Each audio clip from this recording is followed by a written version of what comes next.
When the Son of Man cometh, shall he find faith on the earth? Lord, I believe, help thou mine unbelief. May our testimonies be as deep and as strong as that of Jacob, who, when confronted by one who sought to destroy his faith, declared, "I could not be shaken."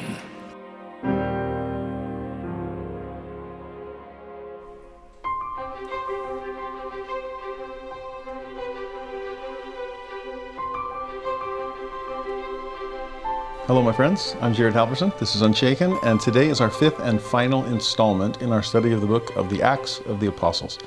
I hope that this book has come to life for you. I hope that you've fallen in love with Peter and with Paul, with Timothy, with Lydia, with Apollos. I hope that you've scratched your head at the dealings of the silversmiths of Ephesus. I hope, especially if there's anybody out there named Eutychus, I hope you've taken a good nap, or at least get out from the third story window, because we have a lot to cover this week, and it's really important material. We have already seen the 3 missionary journeys of Paul, but today will be his final journey. And he'll make it into a missionary one, though it's never called that. He will teach along the way, but this is Paul's journey to Rome, and eventually his martyrdom. I don't know what it would feel like to know that the end is approaching. To think that this is my last journey, and would I drag my feet? Would I try to come up with other things to do to postpone the inevitable? But in Paul's case, as we said of Jesus, he set his face steadfastly to go toward the final destination. And we'll see that as he arrives at Rome today. Now, last week, if you recall, we ended on a cliffhanger, the ultimate one. I've said before that chapter headings are wonderful things to help us understand if we're trying to skim over things or get a quick synopsis of what we're studying. But unfortunately, because they didn't exist in the original text as written by the author, they can sometimes cut up the story or interrupt it in ways that were not intended. And that was definitely true last week. When we ended Acts chapter 21, it ended with a comma, not a period. And it ended with the word saying. And so that comma would then be followed by quotation marks as Paul begins this discourse. And remember, it's a discourse in his own self-defense. I mean, we're about to start chapter 22, verse 1, which says, "Men, brethren, and fathers, hear ye my defense, which I make now unto you." Oh, sounds great. Now, he's just opening his mouth and beginning to speak to them. But now, if we just woke up, and having passed through the veil from last week's study, if you just open Acts 22 and dive into verse 1, you miss the drama of this discourse. You forget that Paul has been this close from being torn limb from limb, that the Roman soldiers had to rush down into the mob that was intent on mob violence, that had intended to beat Paul to death. And the only reason they stopped was because the soldiers came to break up the fight. For them to drag Paul away from his attackers, his would-be murderers, and bring him up the steps of the Antonia fortress to the point that he couldn't hold himself upright, that it took 4 soldiers to carry this limp, almost lifeless body up the stairs with them. When Paul politely asked the chief captain, "Can I speak to you?" And he did it in Greek, which caught the attention of the chief captain. They discussed their citizenship, and then Paul asked for one final favor: "Can I speak to my attackers?" And that would be gutsy in and of itself. But to turn around and then begin to address them in Hebrew now. So we've shifted from Greek to capture the attention of one audience. He's going to now turn to Hebrew to hold the attention of another. Paul is as brave as he is ingenious. And for him to call their attention, to beckon with the hand, it said at the end of chapter 21, and then to open his bloodied mouth and begin to speak to the people that want him silenced forever. What's he possibly going to say? Well, that's the amazing thing about chapter 22. If you had one last chance to defend yourself, how would you do it? Well, let's see Paul. Acts chapter 22, verse 1, with hand outstretched, with the crowd beginning to quiet. Men, brethren, and fathers, hear ye my defense, which I make now unto you. Now, the fact that he begins with men, brethren, and fathers, I can't help but hear Mark Antony in the beautiful Shakespeare play, Julius Caesar, friends, Romans, countrymen, lend me your ears. And think about Shakespeare. Why is he putting those words in Antony's mouth? Well, it's getting Antony on the side of his hearers. Friends, we're on the same side here. I come to bury Caesar, not to praise him. I mean, honestly, what Antony had done, it's one of the most ingenious speeches in all of Shakespeare, as far as I'm concerned. To start with people and get on their side, but then to and act as if he agrees with them. That what Brutus had done was not wrong in the least, and you wanted him to do it, or you're applauding him for doing it, and hey, I'm on your side. Friends, fellow Romans, fellow countrymen, and now on their side, proving that he sees what they see and shares their perspective, he's then able to shift their perspective by helping them see what they're not seeing, by pointing out some things that Brutus and Caesar, things about them that would help his audience soften their heart towards Caesar, change their views towards Brutus. It's an ingenious discourse, and Paul's is as well. He begins with that same kind of, I'm on your side.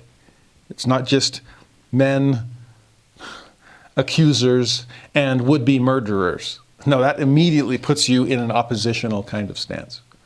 It's not even men, people of Israel, and elders of Jerusalem, because that's who he's addressing. Men of Israel, no, he calls them brethren. And elders of Jerusalem, no, he calls them fathers. This is a family feud going on. Within the family, Paul, I'm one of you, please understand. And so now that he's called their attention and let them know I'm here to defend myself, please listen to my defense. Verse 2 and 3, it begins.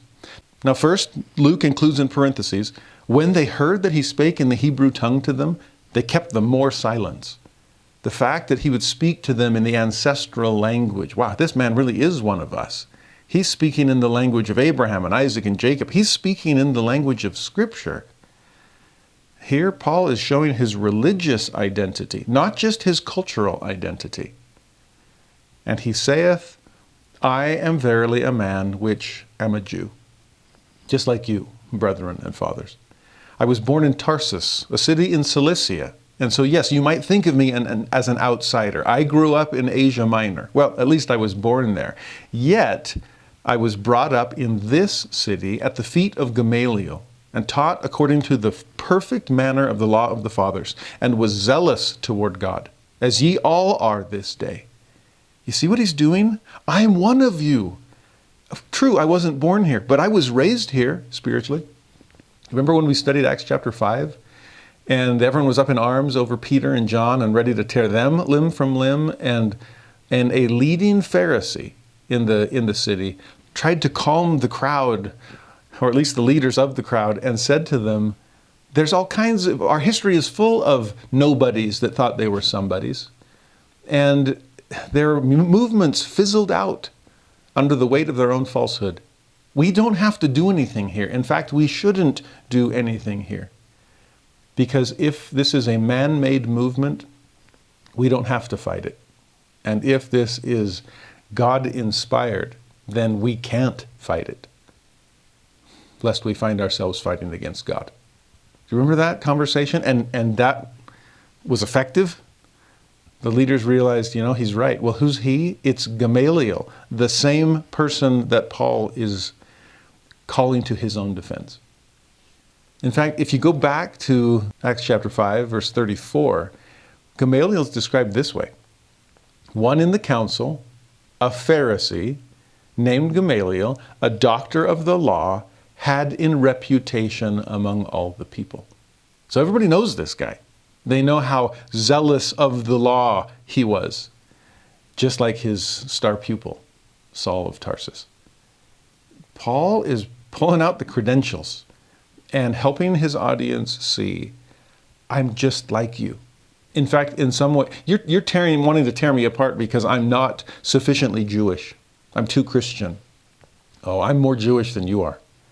Again, we've talked about this before. If Judaism was to Christianity as traditional Christianity is to the restored gospel of Jesus Christ, then when people, thankfully they don't beat us physically anymore, but when they beat our reputation to pulp, when they say that, oh, Mormons aren't Christians, here's Paul's chance, or ours, to say, oh, we're as Christian as they come. Paul is saying that. The perfect manner of the law of our fathers, I was all in. I'm on your side. I saw from your perspective. I know where you're coming from because I came from the same spot. In verse 4, I persecuted this way. And remember, we should capitalize way because that's what the Christian church was first known as. So I persecuted this way unto the death. Think back to Stephen's martyrdom in chapter 7. And there's Paul as the coat holder, so nobody gets any blood on their garments. There he is consenting unto death. He goes on, binding and delivering into prisons, both men and women. I was no respecter of victims, believe me, as also the high priest doth bear me witness. So not only will Gamaliel back me up for my Jewish credentials, but the high priest will bear me witness that I was as zealous toward, not just in defending the law, but in attacking the way. I was in the forefront of all of this. Ask the high priest. Ask all the estates of the elders, from whom also I received letters unto the brethren and went to Damascus, to bring them which were there bound unto Jerusalem for to be punished. We know this story already because we studied it in chapter 9. But for this Jewish, it's been years. It's been decades since Jesus was killed in Jerusalem. But it's been years since Paul had his conversion experience on the road to Damascus. He's been on mission number 1, 2.5 years, give or take. Mission number 2, where he stayed in Corinth for 1.5 years and also went to a bunch of other places. Mission number 3, where he was gone for a considerable length of time, preaching, teaching, baptizing, leading the church. Now he's back in Jerusalem for his final time, and he's reminding them of this initial experience. His conversion experience is always fresh on his mind. We'll see him use it in self-defense several times in this week's lesson. And so pay close attention to the testimony that he bears here. Here it all begins with this, I was on the attack. I was on your side and against the Christians. I was as opposed to this heresy as you all are, and just as violent. In some ways, he's saying to them, I would have done to me exactly what you're doing to me. So believe me. In some ways, it's something Joseph Smith had said, if I hadn't had the experiences I've had, then I wouldn't believe my story either.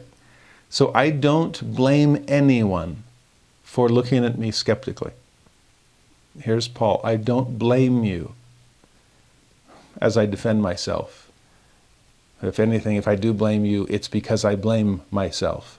I changed because I saw the light. And now the question is, will you? I will not hold you accountable, responsible for light you have not yet seen.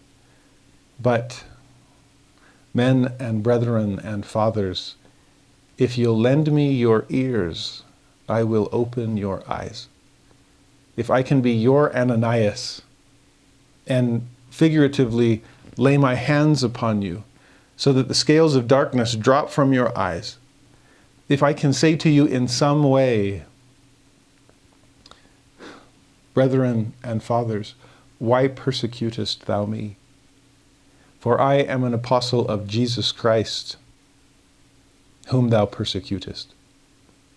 And it is hard for thee to kick against the pricks.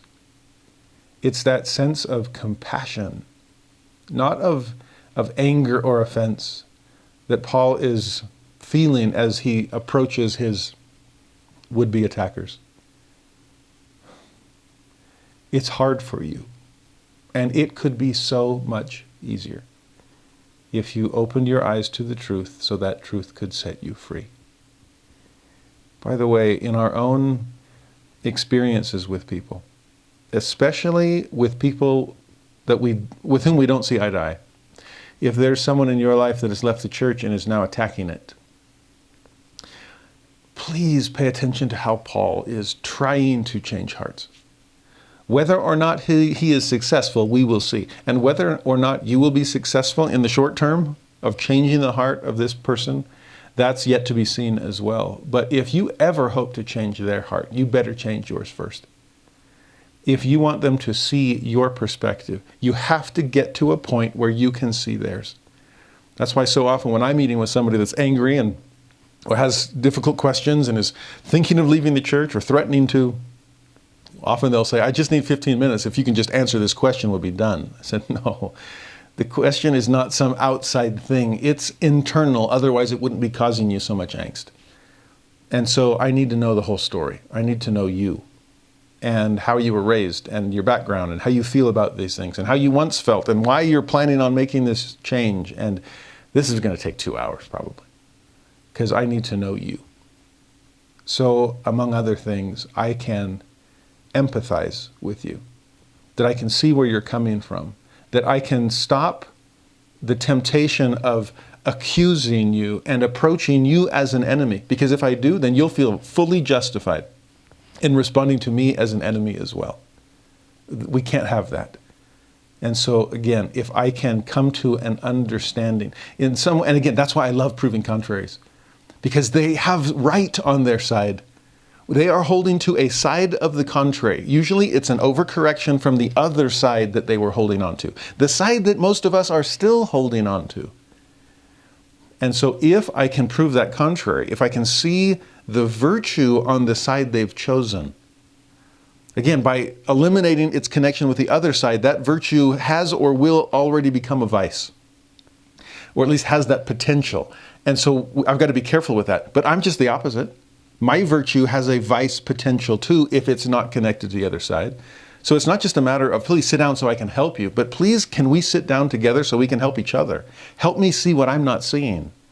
And then I'll try my best to help you see what you might not be seeing. If I can come around to your side, put my arm around you and look at what you're seeing from your perspective, chances are I'll be able to validate the experience you've had and empathize with the emotions you're now feeling.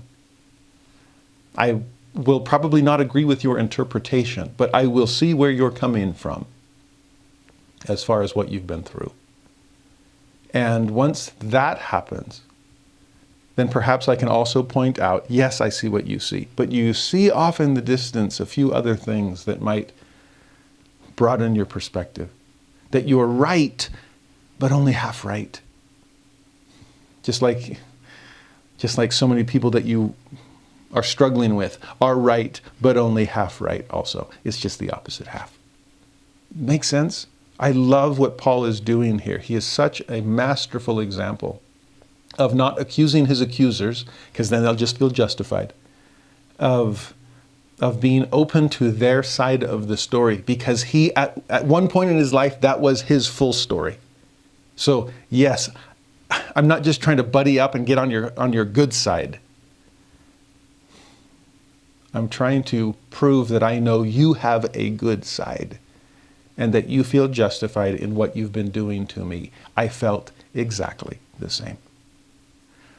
But here's where things changed for me, and here maybe is where things will change for you. Verse 6, it came to pass that as I made my journey and was come nigh unto Damascus, was almost there. I was about to perform my work of opposition, just like you were about to complete yours against me. But about noon, that moment of greatest light, when the light finally dawned on me, I hope it's noon for you. At that moment, suddenly there shone from heaven a great light round about me. And I fell unto the ground and heard a voice saying unto me, Saul, Saul. And that is a very Israelite name, as you all know. First king of united Israel. And I'm trying to unite us still behind the King of Kings, who I now know is Jesus. Now, as he tells his story, Saul, Saul, why persecutest thou me? I answered, Who art thou, Lord? See, I didn't know who he was either. Just like you, I was sinning in ignorance, just as you are. I don't blame you. But he said unto me, I am Jesus of Nazareth, whom thou persecutest. And there's a mic drop. I mean, not just for Paul in the moment, but for the people as Paul tells his story. He wanted them to have the same surprise that he did. He wanted them to experience the same shock and awe. Jaw drop, bulging eyes. This is you?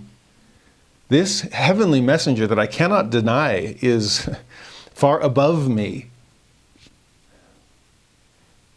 Now I know your identity. I see your glory, but now I know who this glorious being is. My brethren and fathers, if only you knew who Jesus was. He walked among us several decades ago. Are some of you old-timers remembering that? Go home and ask your fathers. Find out what they knew of Jesus. I was operating under the same false assumptions that they were. But I came to know Jesus for who he really is. And this Jesus of Nazareth is the Son of God. He's the King of Kings. He's the Messiah we've all been waiting for. He brought a kingdom unlike the kingdom we had come to expect. He was not the military Messiah we'd been banking on, but he freed us from the only things that are really worth fearing, and that's sin and death. I have no fear of sin because Christ has washed my sins away, and I have no fear of death because Jesus has conquered it. Why do you think I'm turning around and facing you when I can barely stand on my own 2 feet?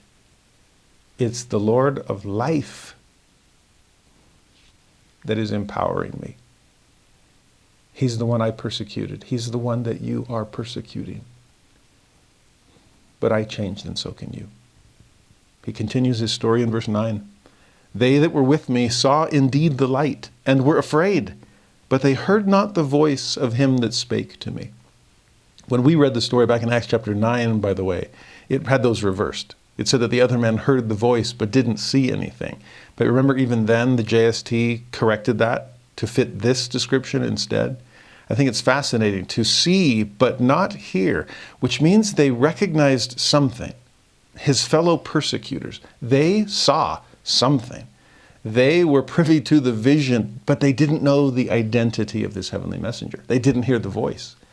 You Jews, have you seen something? You saw changes. You saw the kinds of things that Jesus of Nazareth did, but were your ears open to hear the still small voice bear witness of his true identity? No. So let me fill in your blanks. Let me tell you the rest of the story. So Paul goes on, I said, what shall I do, Lord? And I'm hoping that you will ask me the same question. Do you remember when Peter bore witness of the risen Lord and his Jewish audience had their hearts pricked and they asked, men and brethren, what shall we do? Well, here's Paul asking the Lord that. What shall I do? Please, my fellow brethren and fathers, ask me that question. I know the answer.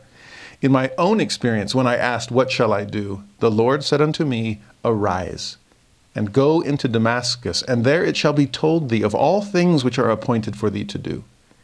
And when I could not see for the glory of that light, being led by the hand of them that were with me, I came into Damascus. What a fitting description of those who are blind to the truth of Christ. What a fitting description of Paul's own audience. He's giving them the benefit of the doubts which he shared, and letting them know that it was that light that blinded me. But it was also that light that gave me my sight. If to this point you have been blind to the glory of Jesus, then come and arise. Step into your full spiritual potential. Rise from the dust all around you and become true disciples. Eyes to see, ears to hear, heart to feel. Be changed by him, as was I. Now in Paul's case, verse 12, and one Ananias, a devout man according to the law. So he was just like my master Gamaliel. He's just like you. He was devout. He focused on the law. but he also saw its fulfillment in Jesus. So this devout Ananias, having a good report of all the Jews which dwelt there. So even though he was a quote-unquote Christian, the Jews had nothing to complain about. He was of good report among them. He came unto me and stood and said unto me, Brother Saul, receive thy sight. And the same hour I looked up upon him. Ananias saw me as a brother. Can't you? He gave me my sight. Can I pass it forward? Oh, any friend of Ananias is a friend of the Jews. The Jews saw him as one of their own, though he saw more than they did. And if you'll do the same for me, then I can be your Ananias. Verse 14, Ananias said, the God of our fathers hath chosen me. And speaking of credentials, let that one sink down into the ears of Paul's hearers. I have been chosen by the God of our fathers. And this is what I've been chosen for, that thou shouldest know his will and see that just one, and shouldst hear the voice of his mouth. Jesus of Nazareth, that is. He is that just one. He is the Messiah. I saw him. I heard his voice. I am a witness of his resurrection. There's apostolic credentials there. And then Ananias said to Paul, for thou shalt be his witness unto all men of what thou hast seen and heard. And now, why tarriest thou? Arise, be baptized, wash away thy sins, calling on the name of the Lord. Can you see what Paul is doing? He's dropping hints left and right throughout his whole self-defense. It's less a defense of self and more an invitation of others to come and see. Men and brethren, what shall we do? He's hoping they'll ask, and he's already giving them the answer. What are you standing around for? This is like Philip with the Ethiopian eunuch. What's hindering me from being baptized? What is stopping me from making this dramatic change? And for these Jews, will you stop tarrying in your ignorance and arise and be baptized and wash away your sins? Come and call upon the name of the Lord. He is waiting with arms outstretched. So verse 17, it came to pass that when I was come again to Jerusalem, oh yeah, I see, I'm telling my story. I forgot. Sometimes I think I'm telling yours. At least I hope I am. But let me get back to mine. When I was come again to Jerusalem, even while I prayed in the temple, and here we are, I'm back to where this all began, in the holy city, at the holy place, doing a holy act. These are all signs of devotion. I'm one of you, a devout Jew. But as I prayed in the temple years and years ago here in Jerusalem, I was in a trance. Paul was a visionary man after all. And I saw him saying unto me, make haste and get thee quickly out of Jerusalem, for they will not receive thy testimony concerning me. And the me at the end helps us see the identity of this heavenly messenger. Jesus appearing to Paul once again at the house of the Lord itself, the temple in Jerusalem. We didn't see that vision back in chapter 9. But at some point when Paul was there, the Lord joined him. And there at that site of greatest holiness, the just one, holiness himself, appeared and let Paul know they will not receive thy testimony. And yet what's he doing? Giving them every possible chance. It's interesting that in light of this realization, again, we don't know exactly when in Paul's ministry this happened, but if it was early on and still mission number 1, mission number 2, mission number 3, remember everywhere he went, what does he do? He goes straight to the synagogue and starts preaching to the Jews. He starts among them. He still sees them as brethren and fathers and wants to give them every opportunity, despite the fact that he knows from Jesus. And you'd think you'd trust that source. He does. But you'd think that would remove any hope that any Jewish listener would have an open enough heart to respond to the call to change. They will not receive thy testimony concerning me. And yet for Paul to say, to hope against hope, to try. That may be true collectively. I will not help the entire house of Israel recognize that their king has come. But if there is an Apollos here or there, if there's an Aquila or Priscilla, if there's a Justus or a Crispus, if there are Jews somewhere with ears to hear, then who am I to pass judgment before I even give them a chance to respond?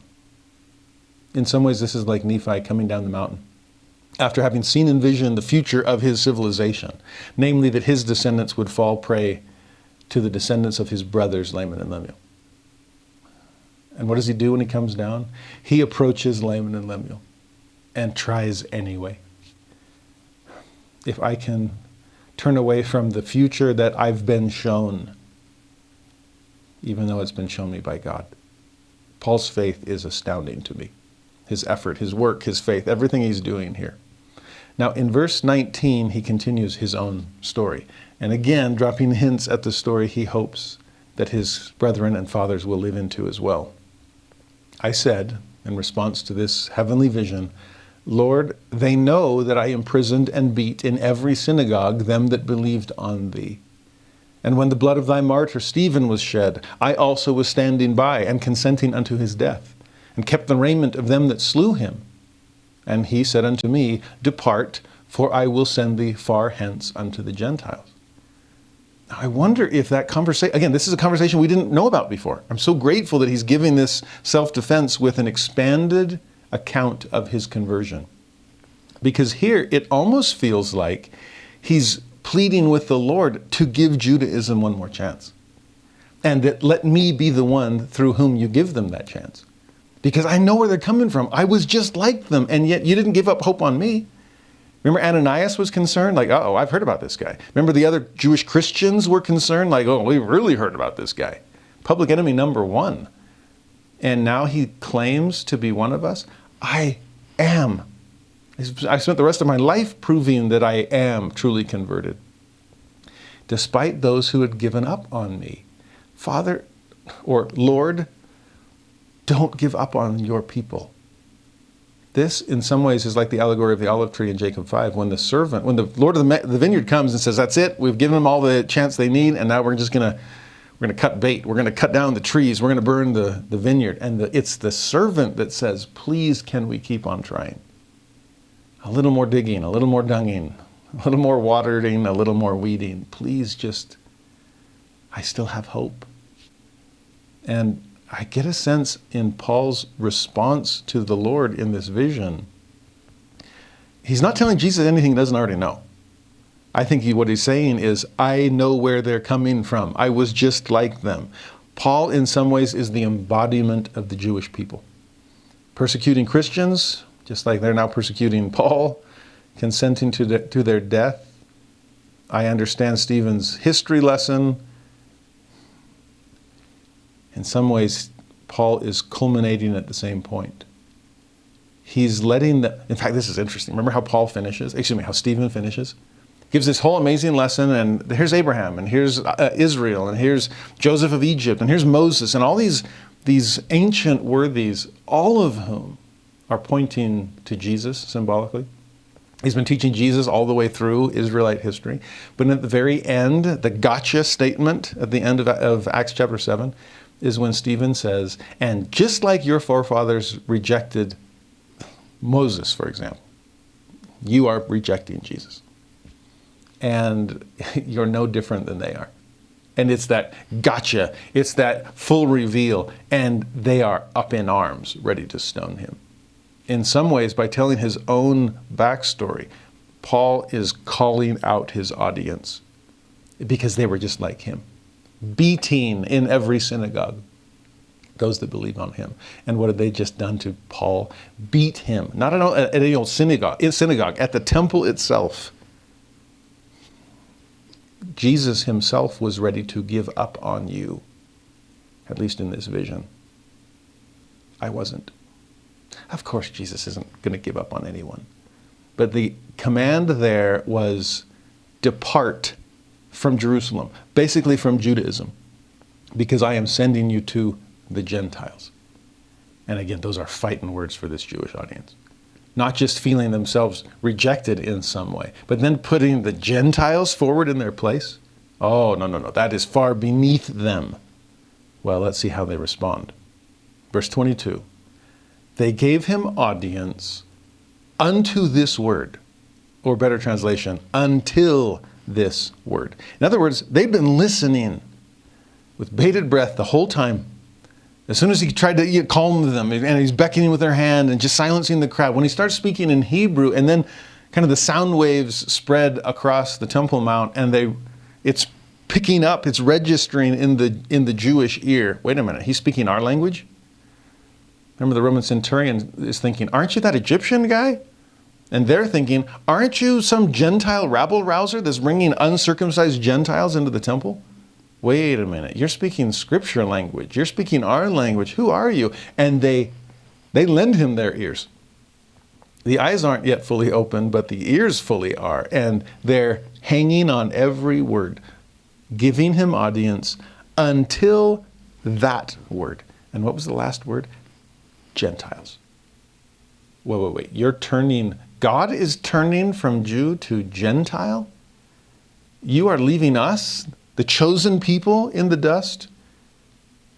And you're going to go take the covenant to the uncircumcised? Oh, no wonder they went from open ear to plugging them. How dare you say that you're going to go bless the widow of Zarephath when there's plenty of widows here? How dare you say you're going to go heal Naaman the Syrian when there's plenty of lepers in town? Oh, as Jesus went around popping the bubble of the Jews' sense of self-importance, Paul just conveyed that same thing, and they're done listening. Okay, they gave him audience unto this word, and then they lifted up their voices and said, away with such a fellow from the earth. So not just out of our presence, but off the earth's surface. Let's finish beating him to death. For it is not fit that he should live. And as they cried out and cast off their clothes and threw dust into the air, the chief captain commanded him to be brought into the castle and bade that he should be examined by scourging, that he might know wherefore they cried so against him. Whew. Paul, this didn't go as you might have hoped. Their hearts were not pricked. Their hearts were cut, showing the hardness of those hearts. They weren't soft enough to desire a change. And so, no, it's not conversion like Peter saw. It's condemnation like Stephen saw. And the wicked take the truth to be hard, for it cutteth them to the very center. And these Jews were cut to the core. But it's interesting what they do when they cast off their clothes. Remember, they had done that at Stephen's martyrdom and cast them at the feet of Paul, of Saul at the time. Here they're casting off their clothing. They're throwing dirt in the air. To me, as I was pondering this, usually when you are feeling godly sorrow, when it is this truly righteous indignation at your own sins or the sins of someone else, typically you rend your garments, you tear them, and then you put dust and ashes upon your head. You sit there in the dirt in the ultimate posture of penitence, of contrition, broken heart, contrite spirit right there. I wonder about these Jews. How do I have to rend my garments? Because there's some good clothing there.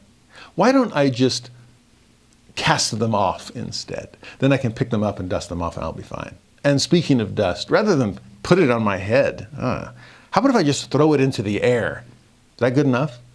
It's I don't know about this. I don't know about this, but I wonder if this is almost a counterfeit show of godly sorrow. That it's indignation, all right, but it's not righteous indignation. And so they're kind of going through these motions and, oh, my clothing, don't tear it, but lay it aside. And the dust, don't get any on me. But there it is in the air. But they're up in arms to the point that the soldiers once again are concerned for the safety of their prisoner.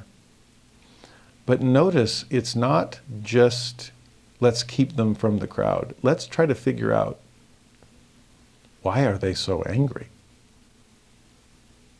And we're going to examine you by scourging. So we're going to torture you into a confession. They must know something about you that you're not saying. So let's get you to talk. And just like Pilate put Jesus through the indignity and agony of a scourging, Paul had already been scourged before in his life as well.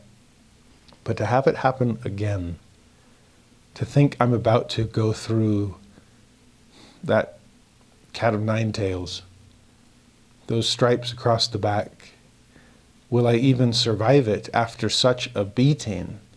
And I have to survive it because I have to go to Rome. My final testimony is not here, it's there.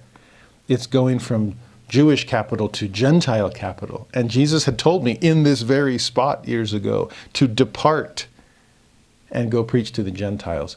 I must still do that. So how am I going to get out of this one? Well, verse 25. As they bound him with thongs, in other words, leather straps, they're tying him up, ready to stretch him out so that they can begin whipping. Paul said unto the centurion that stood by, Is it lawful for you to scourge a man that is a Roman and uncondemned? I mean, this is right at the moment where he's about to be scourged. And like I said, having been beaten to within an inch of his life, scourging might finish the process.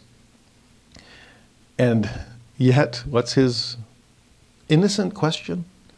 Remember when he politely turned to the chief captain, Can I have a word, Your Honor? And here, just quick question for you as you're strapping me up, as you're stretching me out. That's actually the way, the language is softer in the King James. They bound him with thongs. In the NIV, the New International Version, as they stretched him out to flog him. Or the English Standard Version, when they had stretched him out for the whips. He's about to suffer. And just this question, is this what you normally do to Roman citizens, you Roman soldier? Are you going to scourge a Roman, not just a Roman, but an uncondemned one? Because there's been no proof of any guilt within me. Now, you want to talk about pulling out the get out of jail card right at the final second. That's what's happening here. You remember back in Acts chapter 16 when he's been scourged already? He's been thrown into the prison. This is the story of the jailer that just realizes you're on the right side of the bars. I'm on the wrong side. Remember that? Amazing story. But when the jailer finds out that they're going to free you, and he tells Paul, you're free to go. And Paul's like, no, I've been free the whole time, but I'm definitely not going to give them the get out of jail card by me taking their get out of jail card. In other words, they're trying to wash their hands of their responsibility for having scourged and imprisoned a Roman citizen. So no. You go back and tell those Roman leaders what they've done to a fellow Roman. And that's when they're kind of freaking out, like, oh no, what have we done? And they're backpedaling, tail between the legs. Well, here it's something similar. Citizenship comes with certain protections and certain privileges. And Paul is pulling out his passport. Do you know what you've done and to whom? Now, verse 26, when the centurion heard that, oh no. He went and told the chief captain, saying, Take heed what thou doest. Oh, be careful about anything you do from this moment on, for this man is a Roman. And that's all that the chief captain needed to hear. Then the chief captain came and said unto him, Tell me, art thou a Roman? Is this rumor true? Or are you just throwing something out in order to postpone the inevitable? Are you really a Roman citizen? And Paul said, Yea. And the chief captain answered, Oh, with a great sum obtained I this freedom. And Paul said, But I was freeborn. Like I said, if Roman citizenship came with great privileges, it could also come at great cost. If you weren't born a citizen, then evidently you could purchase that citizenship. And that's what this chief captain had done. He wasn't a true Roman after all. But he paid the price because he saw the value of the privilege and the protection. In some ways, in this brief exchange, the chief captain realizes, Paul outranks me. He's more Roman than I am. And we came this close to scourging an uncondemned citizen. That would have been our heads on the chopping block. So verse 29, then straightway they departed from him which should have examined him. And the chief captain also was afraid after he knew that he was a Roman, and because he had bound him. And if afraid for just binding him, imagine the consequences if they'd actually scourged him. So, so glad you stopped us in time. Then on the morrow, because he would have known the certainty wherefore he was accused of the Jews. In other words, the chief captain, he's so overcome with curiosity, he's got to know why the Jews are so angry. And okay, torture is not an option. I can't scourge a confession out of you. But what can I do instead? He loosed him from his bands and commanded the chief priests and all their council to appear, and brought Paul down and set him before them. And there the chapter ends, but not the story.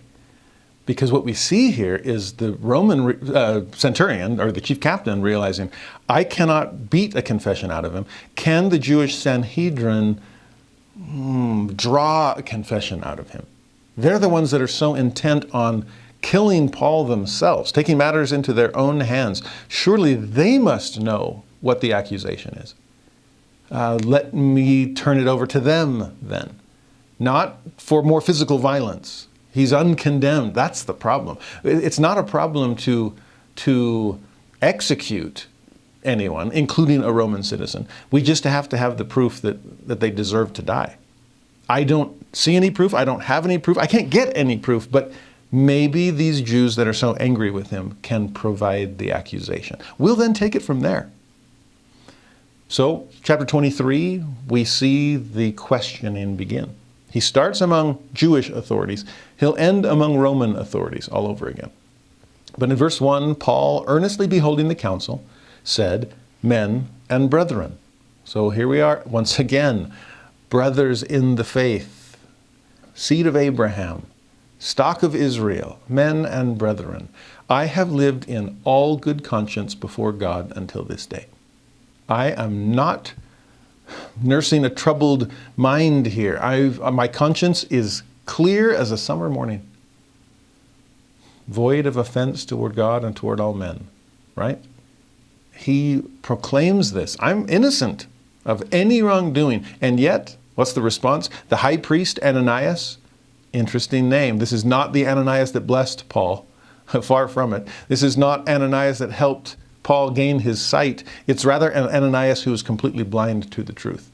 This is a high priest Ananias. We knew about Caiaphas and Annas during Christ's mock trials. Well, here we now have an Ananias in the mock trial of Paul. And what does he do as soon as he hears it? You've had good conscience before God. Well, I have no conscience. And so I'm not going to feel bad at all for, here's the line, commanding them that stood by him to smite him on the mouth. How dare you open your mouth in self-defense? Let me close it with a slap across the face. Then verse 3, then said Paul unto him, God shall smite thee, thou whited wall. And those are fighting words. I mean, if you're going to fight me anyway, I might as well give you a reason to. I'll earn that slap in the face. Whited wall is about as close as Paul ever gets to what Jesus had said about those scribes, Pharisees, and hypocrites in his day, that they were whited sepulchres. On the outside, you look clean and sparkling, but on the inside, you're nothing but dead men's bones and all uncleanness. Well, if it's a whited wall, here you are trying to defend the house of Israel. Oh, there's probably bricks missing. It's probably crumbling with untempered mortar, to use Ezekiel's phrase. But you've whitewashed it. And that's all you are, you supposed high priest. So go ahead, smite me. And God will smite you. It's almost like Abinadi telling the wicked priests of Noah, whatever you do to me, God will do back to you. So, God smite thee. For sittest thou to judge me after the law, and yet commandest me to be smitten contrary to the law? How's that for hypocrisy? your honor, to break the law while supposedly defending it? Come on. Well, they that stood by said, revilest thou God's high priest? And yes, he may have been a high priest, but he certainly did not belong to God. God wouldn't have claimed him at all. But then Paul's reaction to that's fascinating. Then said Paul, I wist not, brethren, that he was the high priest. For it is written, thou shalt not speak evil of the ruler of thy people. And with that, he just quoted Exodus chapter 22, verse 28. A commandment in the law to honor those called to enforce the law. Don't speak evil of the ruler of thy people. Paul knows that. He's quoting scripture perhaps to also get on his audience's side. This is the Sanhedrin. They know their scriptures. Here they are trying to defend the law. Well, let me quote the law in my own defense, actually even in your defense. So sorry, I seem to have broken that law. I didn't know you were the high priest. So is he trying to get on their good side by apologizing for being on their bad side and quoting the law that he didn't realize he had broken? Interesting. Again, Paul, ingenious. I've got to give him the benefit of the doubt on all of these things.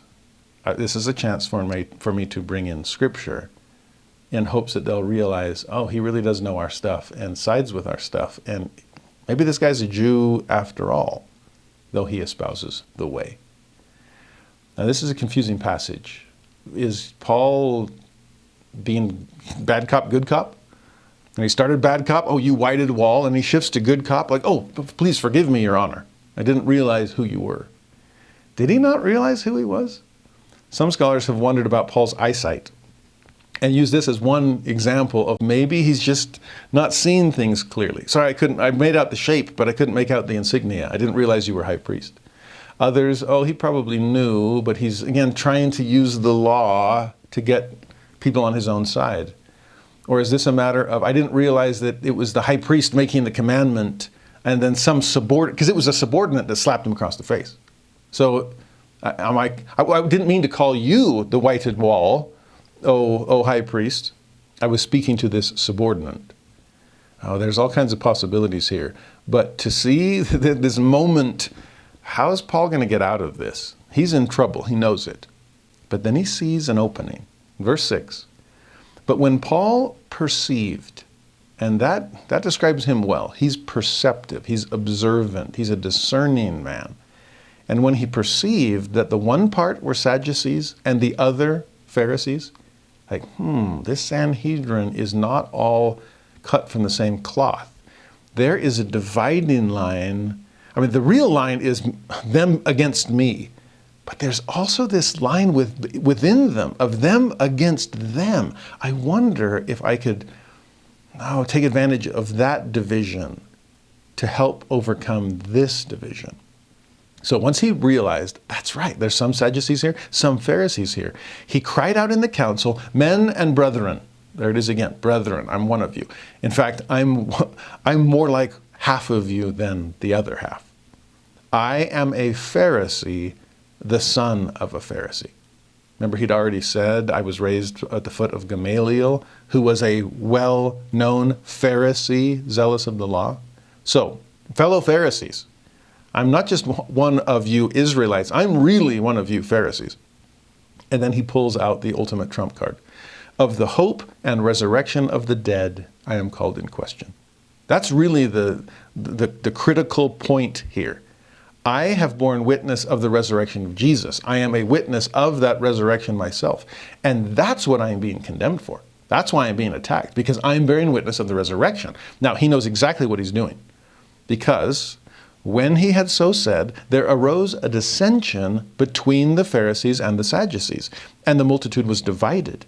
For the Sadducees say that there is no resurrection, neither angel nor spirit, but the Pharisees confess both. You see what Paul's doing here? He's trying a new strategy. Maybe I can pit enemies against each other, and then I can kind of sneak off safely into the shadows as they start beating up on each other instead of beating up on me. Sounds great. It's almost like somebody being called before Congress, and as everybody's ganging up on them, suddenly they show their own political party lines. And then pretty soon, if the person says they're a Democrat or the person says they're a Republican, then their party rushes to their defense and the other side's up in arms against the opposite party. See what Paul is doing? That's why it's so genius. It's true. This is all true. This does revolve around the resurrection. But by bringing that up and forcing the issue upon them, the only reason people are attacking me is because I believe in the resurrection, just like you Pharisees do. I saw in this trance and in this vision an angel. That was more than an angel, but a spirit. And those are all things you Pharisees also agree about, but not the Sadducees. Remember we talked about this in our discussion of marriage in the Gospels, when it's the Sadducees asking Jesus about eternal marriage or marriage in the resurrection, when they don't believe in the resurrection at all. And so again, ingenious Paul, let me throw out the crux of the issue and get them fighting each other. At least I'll have the Pharisees on my side as far as that doctrine is concerned. And now he does. Now verse 9, there arose a great cry, and the scribes that were of the Pharisees' part arose and strove, so they're fighting, saying, we find no evil in this man. But if a spirit or an angel hath spoken to him, let us not fight against God. Again, that's the exact earlier advice of Gamaliel, also a Pharisee. Paul's strategy totally worked. He couldn't get everyone on his side, but he could get some on his side. And he does it by appealing to the common beliefs he shares with the Pharisees. Amazing. Now, when there arose a great dissension between these two parties, no longer between Paul and everybody, but because of that great dissension, the chief captain, fearing lest Paul should have been pulled in pieces of them, that might even be worse than beating to death, he commanded the soldiers to go down and to take him by force from among them and to bring him into the castle. I mean, these Romans know the Jews' reputation for violence, and now they have to rush in and save Paul a second time. Almost beaten to death, almost scourged, almost torn limb from limb. All in pursuit of justice? I don't think so. But Paul is now safe, in a manner of speaking, safe from the Jews. But now he's in the hands of the Romans. And is that going to be much better? In verse 11, the answer is yes, because at least the Romans will get him to where he needs to go. The Jews wanted to end things in their capital, Jerusalem. The Romans will end things in their capital, Rome. So verse 11, the night following, the Lord stood by him. And I love the way Luke phrased that. He didn't just say that the Lord appeared to him. It's that the Lord stood by him, which is something he'd been doing all along. I've got your back, Paul, just like you've always got mine. He said to him, be of good cheer, Paul, for as thou hast testified of me in Jerusalem, so must thou bear witness also at Rome. So rest assured, my friend, the end is not here. Now that's comforting, at least in the short term. But comforting in the long term, I don't know.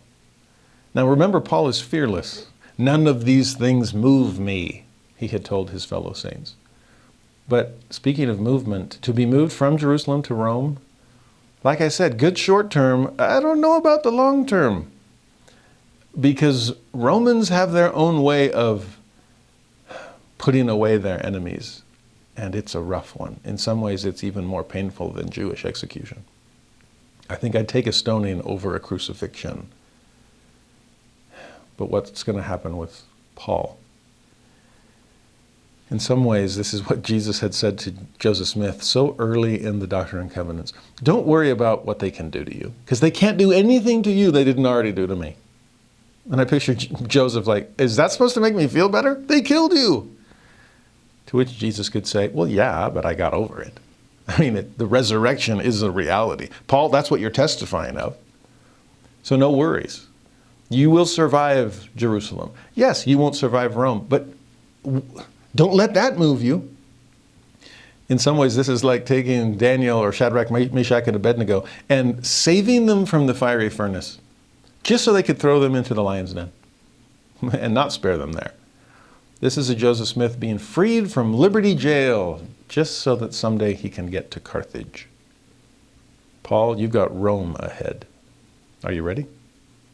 Well, verse 12.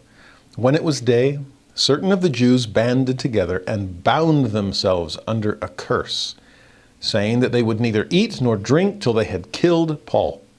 And there were more than 40 which had made this conspiracy. Who, to prefer someone else's blood over your own food and water? To risk your own life in order to rob someone else of theirs? Remember in the Book of Mormon when some of Captain Moroni's enemies made a similar oath? That we will not eat or drink until we have drunk the blood of Captain Moroni. Here are these conspirators, 40 of them. One for every lash of the scourging that Paul missed out on. Oh, we'll scourge him ourselves. We will destroy him. Or we'll die trying. Talk about dead set, literally, on his destruction. Verse 14, they came to the chief priests and elders and said, we have bound ourselves under a great curse, that we will eat nothing until we have slain Paul. We're serious about this. We're all in. Now therefore ye with the council signify to the chief captain that he bring him down unto you tomorrow, as though ye would inquire something more perfectly concerning him. And we, or ever he come near, are ready to kill him. You catch the plan here? These are conspirators. It was called a conspiracy before. And obviously the Sanhedrin is in on the conspiracy because these conspirators have no fear of being exposed. I mean, they're laying it all out there. We're going to kill the guy, and here's how we're going to do it. The Roman leaders just brought Paul down to you. They had him in their hands, and they were going to scourge him. I don't know how he got out of that one, but he ended up being brought back to the Jewish Sanhedrin. Get him to do it again. Tell the Roman leaders that there was a few points of order that we missed, or a few additional follow-up questions that we want to ask the prisoner to be able to establish his guilt once and for all. Then we'll hand him back to you, and you Romans can do whatever you need to do to execute the punishment. That's the plan. At least that's what you're going to tell them. But what's really going to happen? And again, it's amazing how bold they can be because there's no fear of exposure. These people are the Jewish leaders are in on the conspiracy too. To say, just say you need him back. And as soon as the Romans deliver him, you can keep your hands clean. You don't even have to remove your coats. We'll kill him on the way. We just got to get him out in the open one more time. You see what's happening? Now, verse 16, they must have been so overconfident that every Jew was on their side that they started wagging their tongues. They were a little careless about who they told or who overheard them. Because here, 16, when Paul's sister's son heard of their lying in wait, so here's Paul's nephew, somehow he heard the plan of the conspirators.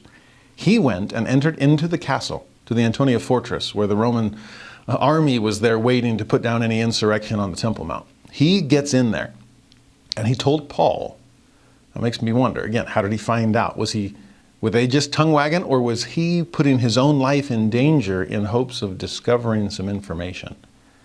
Was this just eavesdropping, or was this espionage? Makes me wonder. There is that fascinating story in church history where some very brave young men in Nauvoo are overhearing the plans of Joseph's enemies to get him onto Carthage and destruction. Well, Paul's nephew, I wish I knew more about this kid, but I'm impressed. Now, when Paul hears this from his nephew, then Paul called one of the centurions unto him and said, bring this young man unto the chief captain, for he hath a certain thing to tell him. So he took him and brought him to the chief captain and said, Paul the prisoner called me unto him and prayed me to bring this young man unto thee, who hath something to say unto thee. That leaves the question, will they believe him? Will they do anything about it, even if they do believe? But now at least the Roman centurion knows. The chief captain is aware. Oh, so we can't deliver Paul back to the Jews because this is not a court case. This is a lynching. This is vigilante injustice. And we can't stand for that, especially when we have a Roman citizen on our hands. So verse 19, what will they do? Then the chief captain took him by the hand and went with him aside privately and asked him, this little boy, what is that thou hast to tell me? And he told him the whole story. He said, the Jews have agreed to desire thee that thou wouldst bring down Paul tomorrow into the council, as though they would inquire somewhat of him more perfectly. That's the story they're going to tell you. We've just got a few additional questions. More evidence has come to the fore, and we need to cross-examine and so on. But, the little boy says, do not thou yield unto them, for there lie in wait for him of them more than 40 men, which have bound themselves with an oath that they will neither eat nor drink till they have killed him. And now are they ready, looking for a promise from thee. Oh, please steer clear of associations with people that can't be trusted. Don't yield to those pushing you toward injustice and dishonesty and violence. Please, oh Chief Captain, be better than that. Be above that. If you're a Roman in charge of enforcing the law, then please keep it yourself. And see through the charades that these Jewish leaders are acting out. Now in verse 22, the chief captain has a decision to make. And he makes it boldly. So the chief captain then let the young man depart and charged him, see thou tell no man that thou hast showed these things to me. Now, it's going to keep you safe, and it'll keep Paul safe. At least that's my hope. And here's what I'm going to do. He called unto him 2 centurions, saying, make ready 200 soldiers to go to Caesarea. Again, century or cent means 100. So a centurion, are you over 100 men? So here's 2 centurions. Go get all your troops. Bring 200 soldiers. And we're going to use this little army to escort Paul, the prisoner, from Jerusalem, which is going to be worse than prison, down to Caesarea, which is more safely under Roman control. Caesarea is basically where the Roman leaders, the political leaders, function. So let's bring him there. And in fact, maybe 2 centurions and their 100 men apiece, maybe that's not enough. So beyond the 200 soldiers, let's bring horsemen 70. Oh, in just case that's not enough, how about spearmen 200, double the original army. And let's take him out at the 3rd hour of the night, when no one's expecting. And let's provide them beasts that they may set Paul on. That way he can get his own getaway if need be. And let's bring him safe unto Felix, the governor. I mean, you want to talk about a chief captain who is concerned about the safety of his prisoner. I mean, we sometimes see motorcades, right? Where it's an important person, and so you have, the Secret Service is surrounding the president, or you see all of these, black Cadillac Escalades or whatever they are that are just you always see this in movies. You see the same thing when it's like the ultimate bad guy in some superhero movie. Or just the enemy of state, and so you have armored cars and you have military escort, and we're trying to keep this person safe in order to keep society safe. Well, this is the ancient Roman equivalent. We're talking an army here, which lets you know just how concerned they are for Paul's safety. If to have a conspiracy of 40 Jewish leaders that are going to come and try to attack Paul, let's outnumber them at least 10 to 1. Let's take an infantry, that's the soldiers, of 200. Let's take a cavalry, that's the horsemen, of 70. Let's take an artillery, that's the spearmen, of another 200. 470 against 40. 10 to 1 odds, plus. Then again, maybe it's just the 40 who started things. They've got the Jewish leaders right in their hands. The Jewish leaders aren't the ones that exposed this conspiracy to us. This little boy did, and so the leaders are on that side. So we might have the whole city in an uproar. I mean, that's what was happening on the Temple Mount. So we must not underestimate what Paul is up against. And we shouldn't underestimate what we're up against either. Oh, it's a little overkill to spend that much time studying Scripture. The enemy's not really going to do much. Oh no, lest I be deceived in the last days, then I must treasure up continually the words of life. Jesus warned us about that. But here, Paul, what are you going to do? Will you be safe? All of these precautions being put in place. Verse 25, the chief captain isn't done. He wrote a letter after this manner: Claudius Lysias unto the most excellent governor Felix sendeth greeting. I mean, I got to stay on the governor's good side, right? So, oh, your honor, greetings to you. I hope all is well there in Caesarea. Let me explain the political prisoner I'm sending your way. This man was taken of the Jews and should have been killed of them. Not should have, but would have is a better way to say this. He was on the verge. He was about to be beaten to death. Then came I with an army and rescued him, having understood that he was a Roman. Now, he hasn't mentioned the role of Paul's nephew. So far, Claudius Lysias is taking all the credit for himself. I'm protecting a fellow Roman. And again, that's not the entire truth, since he had been more content to let the Jews do their own thing. But verse 28, the letter continues, when I would have known the cause wherefore they accused him, I brought him forth into their council, whom I perceived to be accused of questions of their law, but to have nothing laid to his charge worthy of death or of bonds.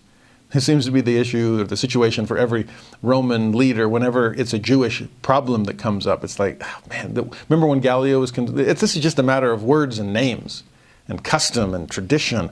This is a religious issue, not a political one. So I'm washing my hands of it. Pilate had attempted to do that. Gallio had succeeded at doing that. Well, here Claudius Lysias is doing the same kind of thing. This is more a Jewish matter, but the Jews weren't going to handle things well. I had to protect this guy because he was a Roman, is a Roman. And so what do we do from here? Because, as he explains, when it was told me how that the Jews laid wait for the man, so now he doesn't specifically single out Paul's nephew, but he does apprise the governor that there was some kind of plot against the prisoner's life. So when it was told me how the Jews laid wait for the man, I sent straightway to thee, and gave commandment to his accusers also, to say before thee what they had against him. Farewell. So he is now passing the baton to the Roman leadership in Caesarea, a governor named Felix. And the plan is, we're not saying, here, the poor Claudius Lysias, this poor chief captain, I still don't know what's going on. I mean, I'm assuming it's a religious issue, and that's why I was going to leave it to them. But they were going to beat him, tear him apart, limb from limb, and I couldn't let that happen because I still didn't know what he'd done wrong. And I still couldn't figure it out. That's why I sent him to the Sanhedrin, but then I had to rescue him all over again, still confused about what the accusation actually was. So I'm not sending him to you to be freed or to be condemned. I'm sending him to you to be tried. If we can, we're going to have to change jurisdiction here because it's not going to be a fair court case in Jerusalem. We're going to have to change venues in hopes of getting Paul a fair trial at all. Now, like I said, I'm not trying to decide in advance innocence or guilt. I'm going to let you do that, O noble Felix. But I'll send the prisoner and I'll tell the Jewish leaders here to go down to Caesarea to meet you. And then they can pick up where they left off. They just won't have the rowdy crowds at the Temple Mount that are ready to destroy this political prisoner. Well, this religious prisoner. I don't know what he is. Okay? Felix, you got this? I'm going to go back home to Jerusalem. It's now your problem here in Caesarea. So, verse 31, then the soldiers, as it was commanded them, took Paul and brought him by night to Antipatris. On the morrow they left the horsemen to go with him and returned to the castle, who, when they came to Caesarea and delivered the epistle to the governor, presented Paul also before him. And when the governor had read the letter, he asked of what province he was. And when he understood that he was of Cilicia, okay, fine, I will hear thee, said he, when thine accusers are also come. And he commanded him to be kept in Herod's judgment hall, basically under arrest until the trial can proceed. I do wonder, though, about that question. Where are you from? And when he found out Tarsus and, Cilicia, I wonder if he was trying to pull a Pilate here. Remember when Pilate asked Jesus, where are you from? Wait, Nazareth? Ooh, Galilee? That's out of my jurisdiction. That's Herod's problem. So why don't you go to Herod? And that doesn't work, and he comes back, and now Pilate will have blood on his hands. But I do wonder if Felix is doing the same thing. And yet deciding, rather than sending him off to some other governor in Asia Minor, well, let's just deal with it here. And I'll deal with it, but I've got to wait for your accusers to come. They didn't have the 470-man military escort. So Paul stuck waiting, and thus begins Acts chapter 24. Now here's Paul before Felix, and we'll see another chance at self-defense. Honestly, this last part of the book of Acts, this week's material, is all about defense. As Paul is defending himself before Jews, and then before the Sanhedrin, and now before the Roman chief captain, now before Felix the governor, then it'll be before Festus, then it'll be before Agrippa. Eventually it'll be in Rome itself. But self-defense after self-defense. And maybe this Acts of the Apostles is ending this way for us to engage in some apostolic acts of our own. Lowercase a in our case. But bearing witness of the resurrection. Defending the faith against those who would attack it. Will we have the courage that Paul showed? And the desire and willingness to share the gospel come what may. That's on us. So let's see again how Paul does it. Acts 24, verse 1. After 5 days, Ananias the high priest descended with the elders, and with a certain orator named Tertullus, who informed the governor against Paul. Now, pause for a moment. Who's coming down? The guy that wanted Paul smacked across the face? The whited wall himself? This isn't going to go well. And who does he bring with him? The elders, but those were elders that were in on the conspiracy. They're bummed that it didn't work. They've got everyone they need with a high priest and the elders. I mean, if they're the ones that are going to be able to prosecute Paul based on his supposed offenses against Jewish law, then why do you need a certain orator? The fact he's an orator should tell us. This is a man known for his eloquence. And especially in the ancient world, eloquence was all about the power of persuasion. That's how Aristotle defined the art of rhetoric. The use of all the means of persuasion available to you. In fact, if you look at the Greek of this verse, the word for orator is rhetoros. And though it's not a very commonly used word in English, a rhetor is someone who speaks in a way they're hoping to persuade others. So we've got a rhetor here. We have an orator. We have someone who is skilled in the art of persuasion. And can you see why the chief priests, why the elders, why the high priest himself would bring someone? He doesn't outrank Ananias. Ananias is the high priest. But if he has some kind of technical skill, and the Romans were amazing when it came to rhetoric. It's not just Aristotle the Greek, it's Cicero the Roman that wrote so much about the power of persuasion. I studied rhetoric during my PhD work, and the kind of rhetoric that Roman orators were famous for. Well, here you have Tertullus. I'll put it this way. One of the phrases that was used to describe Sherem in Jacob chapter 7, Sherem as being the first Antichrist we meet in the Book of Mormon, it was said of him that he had a perfect knowledge of the language of the people. He was a rhetor. And he could say things in such a way to convince people to leave their faith and go against Jesus. Well, that's exactly what Ananias is banking on. Let's bring Tertullus, who can weave this web of words in such a way that Felix himself will be persuaded to have Paul executed. That's the plan. And by the way, another word that's fascinating, here's this certain orator who informed the governor against Paul. Informed seems really objective. I'm just going to provide information. No rhetoric needed. I mean, you can be as bland, as monotone, as uneloquent as possible and still inform. I'm just kind of laying it out. This is the case against Paul. But since it's not just about providing information in an objective way, no, it's about persuading people, which is going to play upon their emotions more, rather than pure rationalism. Okay, then inform, the actual Greek word there means to exhibit or to manifest or to appear, and literally means to make a representation. Now that's fascinating. Because in rhetoric, when you're trying to paint a persuasive picture, something that will play upon both the mind and the heart, and often it's playing on the heart, but hiding behind its reliance upon emotion to make it seem like it's pure reason.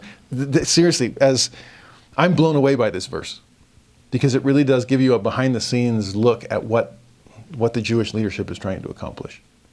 We're going to pretend to be merely informing you of the facts, but what we're really doing is hiring a rhetor to craft some kind of representation of Paul that will look worthy of condemnation. Well, beauty's in the eye of the beholder. Well, guilt is going to be in the eye of the beholder, and I'm going to represent Paul in such a way that it seems like pure information, when really, this is another conspiratorial setup. I'm just painting a picture of guilt in hopes that you'll buy it and condemn Paul accordingly. It's so fascinating to see how people attack the church in our day, for example. And though they claim to be merely informing us, these are the facts. Now here's the source. Just read it for yourself. Right? Act in pure reason and you'll leave the church. Oh, if we have eyes to see, there is so much rhetoric going on. There is the powers of persuasion and how it's being presented, and how Joseph Smith or the Book of Mormon or President Nelson or the history of the church is being represented in its least positive light. Fascinating. Now, verse 2, let's see him go to work. When he was called forth, Tertullus began to accuse him. So now we get to see this rhetorician weave his web of words, saying, seeing that by thee we enjoy great quietness, and that very worthy deeds are done unto this nation by thy providence, we accept it always and in all places, most noble Felix, with all thankfulness. Speaking of Sherem and the other Antichrist in the Book of Mormon, do you remember the phrase flattering words? That's exactly what Tertullus is doing to begin his discourse. Your Honor, noble men and women of the jury, again, friends, Romans, countrymen, lend me your ears. I want to be on your good side. And Tertullus is ingratiating himself in Felix's estimation to say, oh, you have been such a wonderful governor. I mean, think about it. Worthy deeds, great quietness. Oh, that wasn't quiet back at the Temple Mount.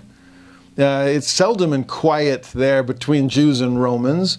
But, oh, most noble Felix, we are so grateful for your benevolent dictatorship, for your wise rule over our peaceful kingdom. Well, now that the judge has been buttered up, verse 4, Tertullus continues. Notwithstanding, that I be not further tedious unto thee, I pray thee that thou wouldst hear us of thy clemency a few words. It's a fancy way of saying, we are so sorry to bother you, O noble Felix. We know you have such important things to do, and we're so grateful for all that you do to keep the peace here. We really were trying to keep the peace ourselves up in Jerusalem, and really we didn't have to descend down to Caesarea. This is such a trivial matter. So I'll make this quick. It's a simple case, kind of open, shut. I'm sure you'll have no problem reaching a verdict, and that verdict, of course, is going to be guilty. So I'm trying not to be tedious. So here's just a few words for you. For we have found this man a pestilent fellow, This is a pest. This is a plague upon the nations. He's a mover of sedition. Ah, there's the political problem. He's done nothing seditious, nothing treasonous against the purple, against Caesar. This is exactly what they were doing with Jesus, trying to set him up as a traitor to the throne rather than a blasphemer against the law of Moses. Okay, so the Tertullus, this artful speaker, this rhetorician, this Paul is a mover of sedition among all the Jews throughout the world. And how's that for an exaggeration? The whole world is up against this man. Every Jew across the entire diaspora. Paul, go to any post office in the realm and you'll see Paul's picture as public enemy number one. So all the world knows him as a pestilent fellow. In fact, he's a ringleader of the sect of the Nazarenes. And that's an interesting use of language. Not a leader, which is more objective, but a ringleader. Even just the language, the word itself has more of a negative connotation. He's the ringleader of the sect.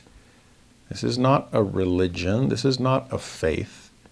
This is a sect. Just some kind of offshoot of Judaism, the true faith. And we're just trying to cut off that offshoot. It's a branch that's growing in the wrong direction. So he's the ringleader of the sect of the Nazarenes. Nazareth, you probably never heard of it, even though you're right here in Caesarea. Can any good thing come of Nazareth? No, but bad things can. And so this Jesus of Nazareth, that's just a bunch of Nazarenes. So let's give them a name that they haven't claimed for themselves. Just like Christian was first called them, they were branded with that in Antioch. Just like Mormons is what they branded us with. But let's brand them Nazarenes to bring them even down further than Christ, because maybe some people won't get the irony of calling someone a Christian, a follower of the Messiah. No, it's some country bumpkin from Nazareth, and he's got a bunch of crazy followers. It's just this little sect, and they've got a ringleader, and it's this Paul guy. It's amazing what you can do by choosing your words wisely, by picking those words with the worst possible connotation. It's interesting to hear people describe the church as a cult, which, when you really dig down into the meaning of that word, it's funny. You can either describe it so broadly that practically anything can be called a cult, or so narrowly, but then lump the Church of Jesus Christ of Latter-day Saints into it, that it's like it's just scare tactics. I've talked about ideographs before, and these ideographs are words that are vaguely defined but have so much kind of resonance in the popular mind that if you can lay claim to that ideograph, lay claim to that word and kind of trademark it, then you win all the arguments. Some rhetorical scholars call them God words, and their opposite would be devil words. And church is much more noble of a term than sect, or especially cult. And there are times, again, back to Gallio, when he said that these are just issues of words and names. And that's what rhetoric often boils down to. And what word are you choosing, and what name are you calling? And so much of it is trying to get some kind of an emotional reaction out of us, or guilt by association with the things that associate with that word. So ringleader, sect, Nazarenes, all have negative connotations, and Tertullus knows it. He's eloquent, all right. He knows what he's doing. But here he finally gets to the accusation. Verse 6. So far it's all been generalities and name-calling, this pestilent fellow, and buttering up the governor. But here he says of Paul, who also hath gone about to profane the temple, whom we took and would have judged according to our law. We were going to handle it all in-house. We didn't want to trouble you with such a trivial case. But the chief captain Lysias came upon us, and with great violence took him away out of our hands.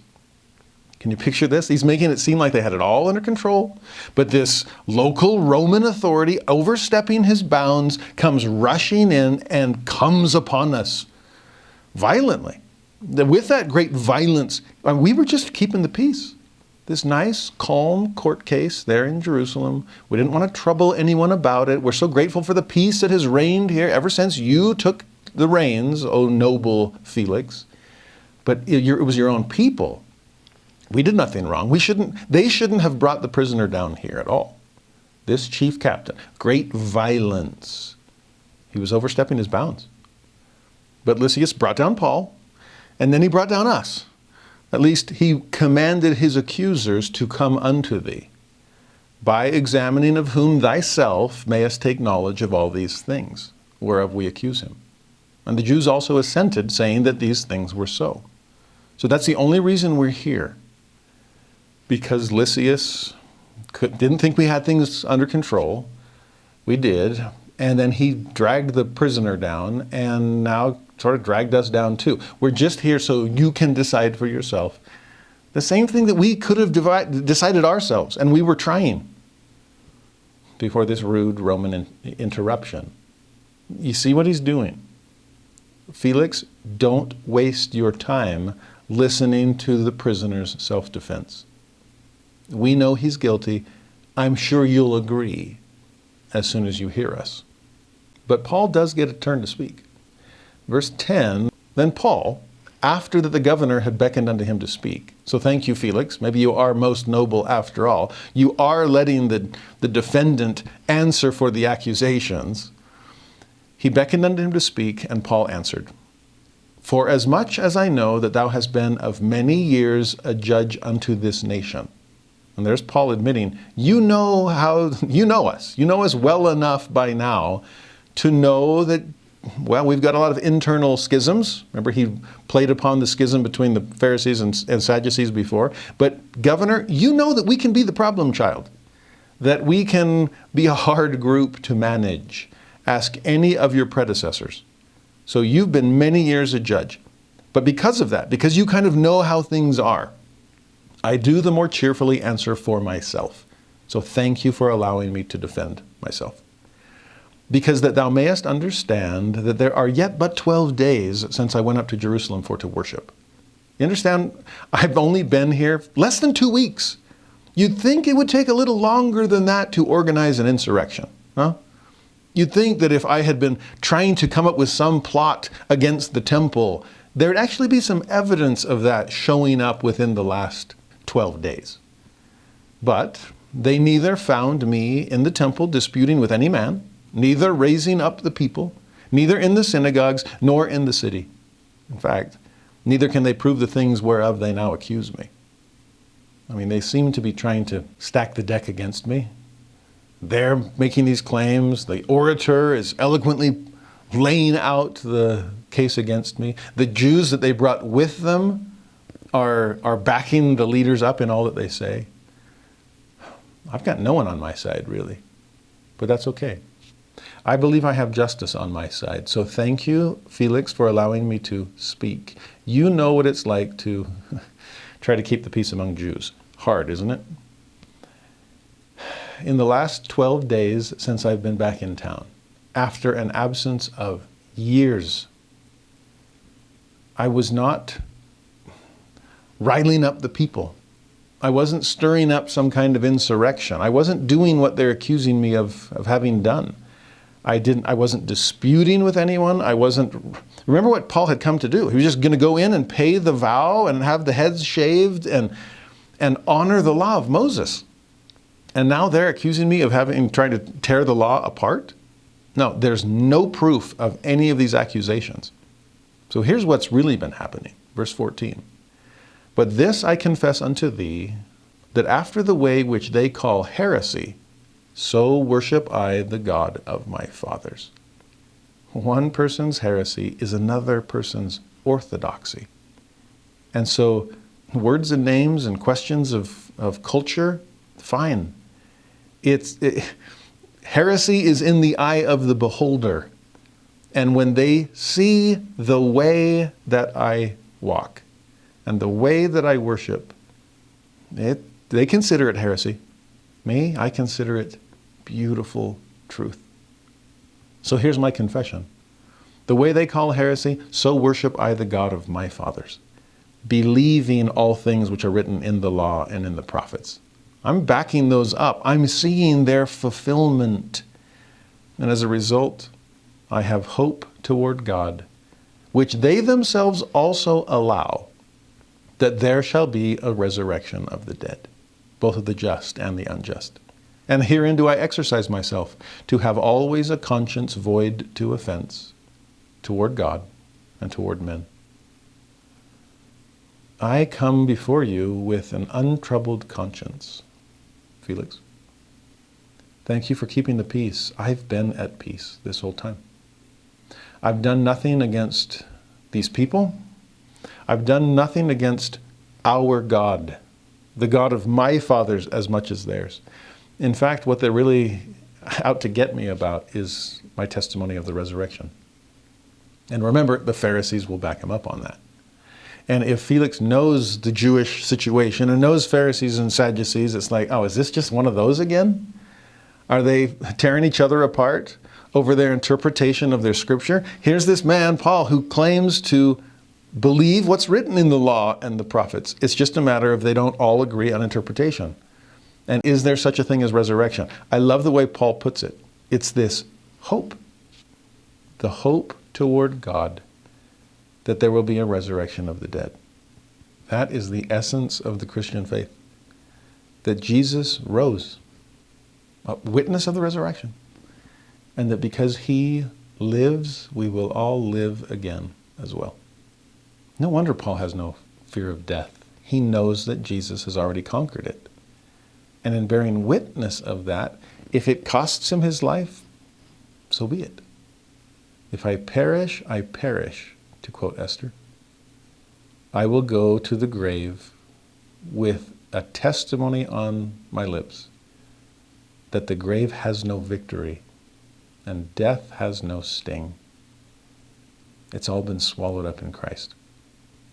Paul's testimony is as deep as it comes, and it's a biblical testimony, he says. All that the prophets have written.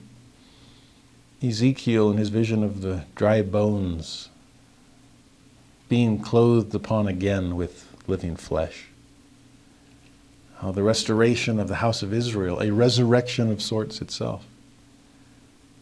Job, though after I die, yet in my flesh shall I see God. Paul knew Scripture. And here's these other Jews that claim that I am heretical, when no, I'm actually the less heretical of the two, because I really believe what the Bible is saying. Joseph Smith once said that, kind of tongue-in-cheek, when they asked, how are you different from other churches? And among other things, Joseph said, well, we actually believe in the Bible. And again, I love Joseph's irony there, his humor. Because the accusation against the Latter-day Saints was they don't believe in the Bible because they have this other book, this additional scripture, the Book of Mormon. And yet for Joseph, it's like, no, if you actually did believe in the Bible, then you believe in the Book of Mormon too. You believe in the restoration of the gospel because it's restored biblical Christianity that we're bringing back to the world. So yeah, we're the only ones that seem to really believe the Bible instead of just paying it lip service and then sticking with our interpretations. Paul is saying basically the same thing. I'm a biblical believer, not a heretic, but it's the resurrection that I believe in at the core. In verse 17, now after many years, he's describing his 3 missionary journeys, and yes, that's been many years. After that, I came to bring alms to my nation and offerings. And those are very Jewish things to do as well. Offerings at the temple, alms for my nation. I still considered myself Jewish, just the fulfillment of my Judaism. But when I did that, whereupon certain Jews from Asia found me purified in the temple, neither with multitude, nor with tumult. I wasn't trying to gather a crowd. I wasn't trying to rile anybody up. I was not fomenting insurrection. Who ought to have been here before thee and object if they had aught against me.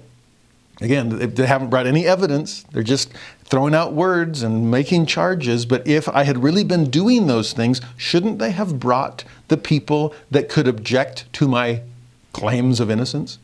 No, they should have brought him, but they haven't. Or else let these same here say, if they have found any evil doing in me while I stood before the council. So they not only have not brought any witnesses, but they haven't borne any specific witness that I've done anything wrong. I mean, if I had, why didn't they report it to the authorities back in Jerusalem? No, why did they want to take care of it all on their own?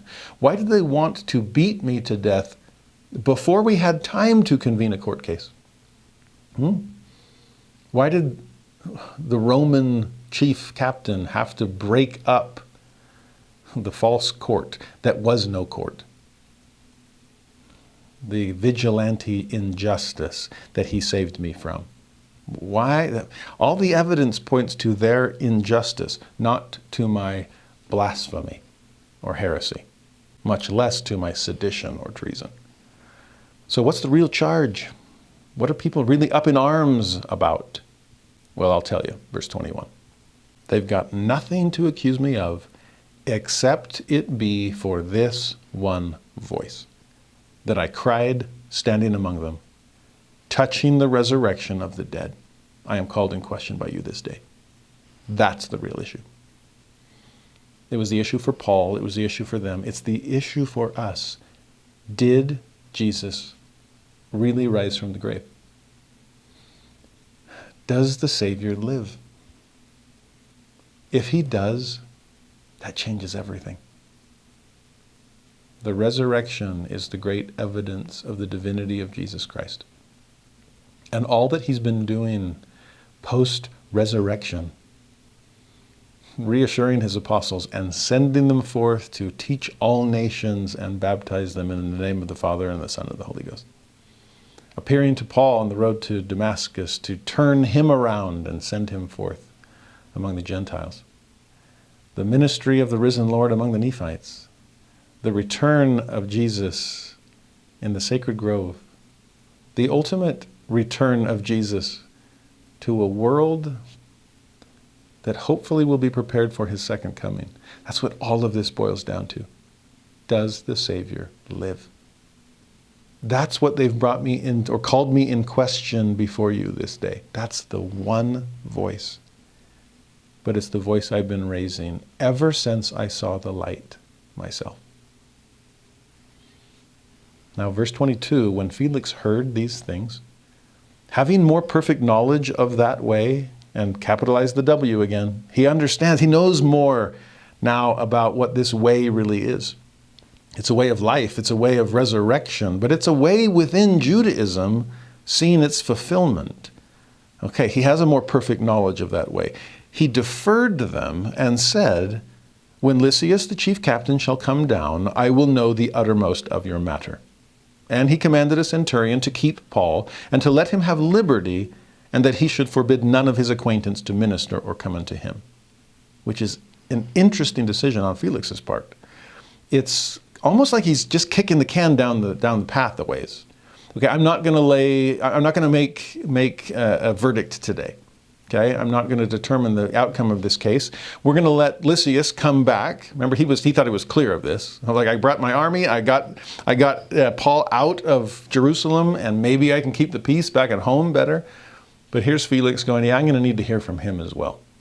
He seems to know some things about what's going on that Paul is telling me, but that you're not telling me, and I need to understand his side of things. So it's not a case closed. I'm not pronouncing him innocent, but I'm not pronouncing him guilty. So let's just keep him basically under house arrest. But it's not a bad prison, considering the other ones that Paul has suffered in.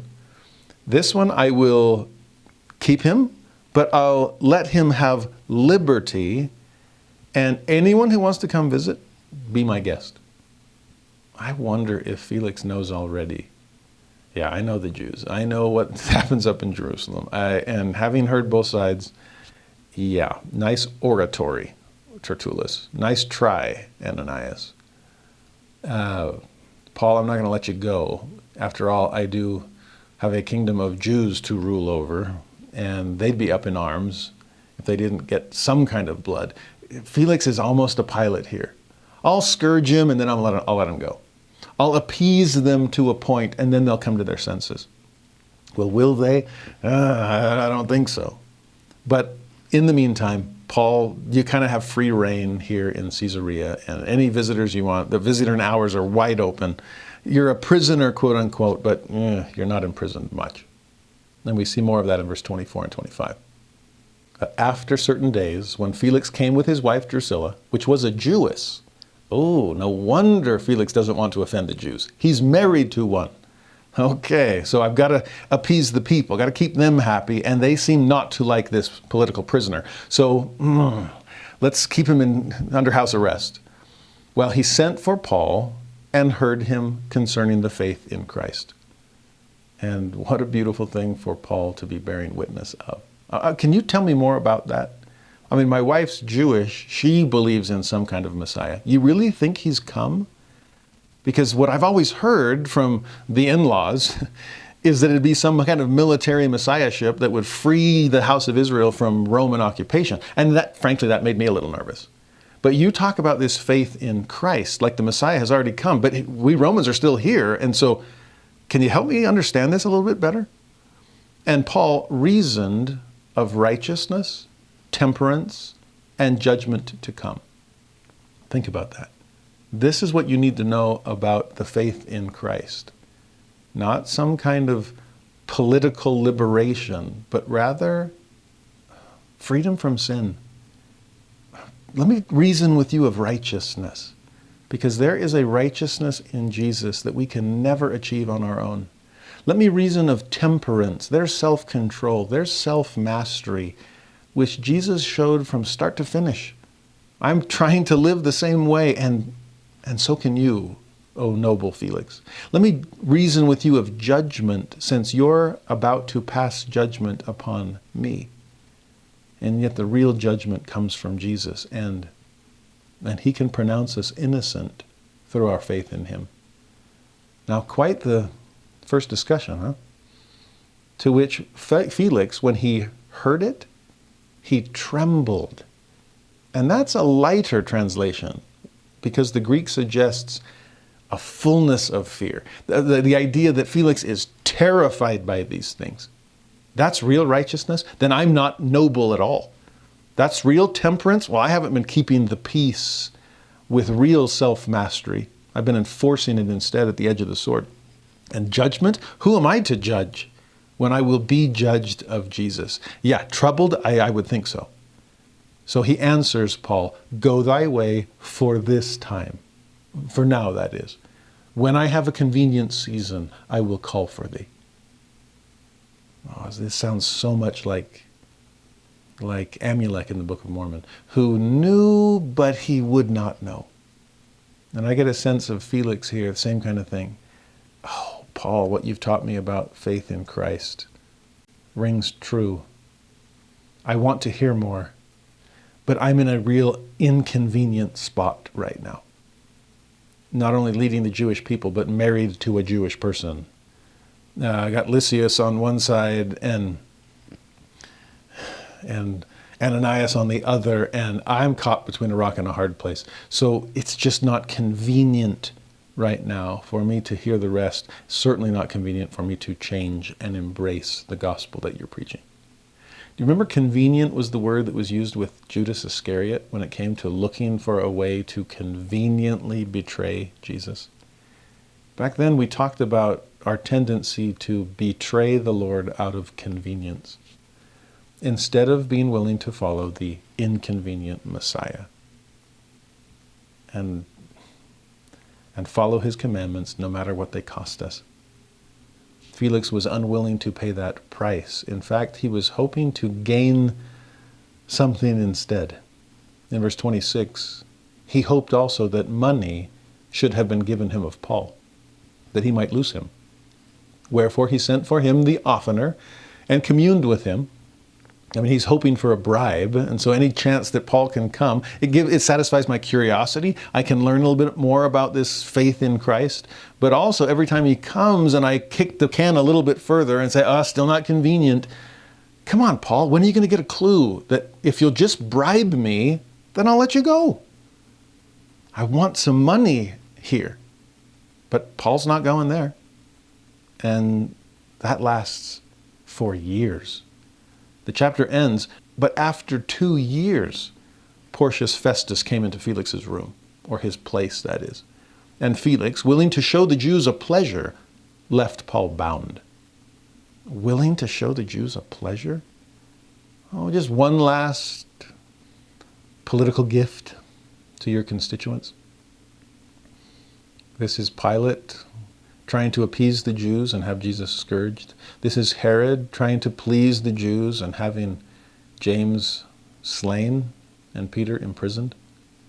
And now it's Felix's turn. I'm not going to scourge him or execute him because I know he's not guilty. But I'm going to leave him under house arrest. I will limit his freedom. And so it continues for 2 long years. Remember Paul back in Athens? He's not very good at waiting. Patience is not his strong point because he wants to be preaching the gospel every chance that he can. Let me at him. Show me a Mars Hill. Get me up to the Areopagus. Can I preach? And here he is stuck in Caesarea, just wanting to go forward somewhere. Can I get on to Rome? Well, notice what happens in Acts chapter 25. Felix is off the throne, the local throne. He's no longer the governor. Festus is now sitting there in his place. And in verse 1 of chapter 25, when Festus was come into the province, after 3 days he ascended from Caesarea to Jerusalem. That's how quick he wants to see where the action is. I mean, Caesarea, yes, we rule from here, but the Jews tend to rule from Jerusalem. So let me see what's going on there. Felix already had knew the lay of the land. He was an expert in what it's like to rule among the Jews. Festus needs to figure it out. So 3 days in, he's already ascending the mountain. Now, the high priest and the chief of the Jews informed him against Paul. And again, it's not objective information. It's a subjective representation that they're informing Festus about. And they besought him. They want, can we have him back? We want the prisoner back here in Jerusalem. We can take care of it. That's what we kept telling your predecessor. They desired favor against him, that he would send for him to Jerusalem, laying wait in the way to kill him. Now, I hope that the 40 men that conspired against Paul didn't keep their promise. Because if they did, they've wasted away and starved to death by now. It's been 2 years that he's been down in Caesarea under house arrest. And remember they'd said, we're not going to eat, we're not going to drink until we've shed the blood of Paul. Well, how'd that turn out for you? Well, that's the problem with conspirators. They're usually not quite that serious, at least not if it's going to cost them anything. It's usually a bunch of bluster and fuss. It's usually a bunch of words that they throw out to rile people up. And sure enough, 2 years later, there's still going to be 40 men, and probably many more, willing to make the same promise and seek the same kind of destruction. So knowing that they've got people like that on their side, the Jewish leaders pick up right where they left off. We tried to convince Claudius Lysias to let us take care of it. He wouldn't. We tried to convince Felix that we could take care of it. He wouldn't let us. Now let's convince Festus. And right off the bat, he's only been in the country for 3 days.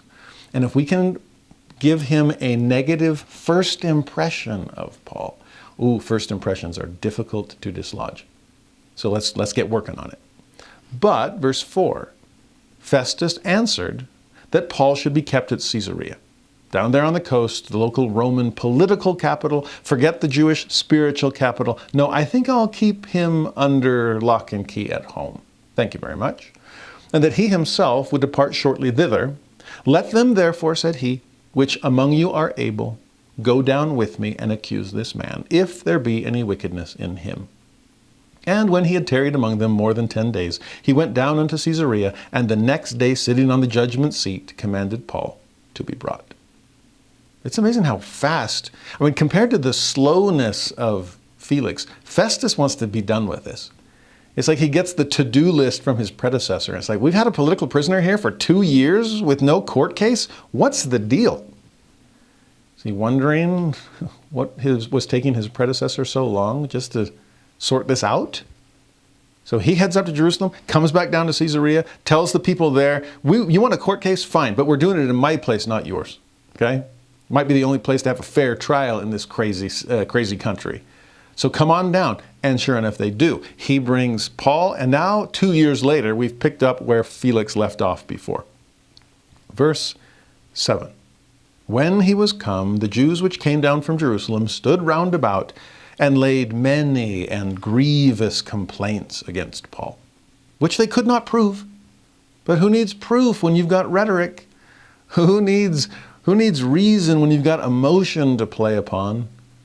Evidence? Forget it. Let's use eloquence instead. And here's the grievous complaints. Here's the many of them. I mean, where there's smoke, there's fire. So surely you're just going to get rid of him or send him back to us. Either way is fine. Meanwhile, what's Paul say? Well, he answered for himself, neither against the law of the Jews, neither against the temple, nor yet against Caesar have I offended anything at all. These are nothing more than false accusations. What you see before you is true innocence, a conscience void of offense toward God or toward any man. I've done nothing wrong.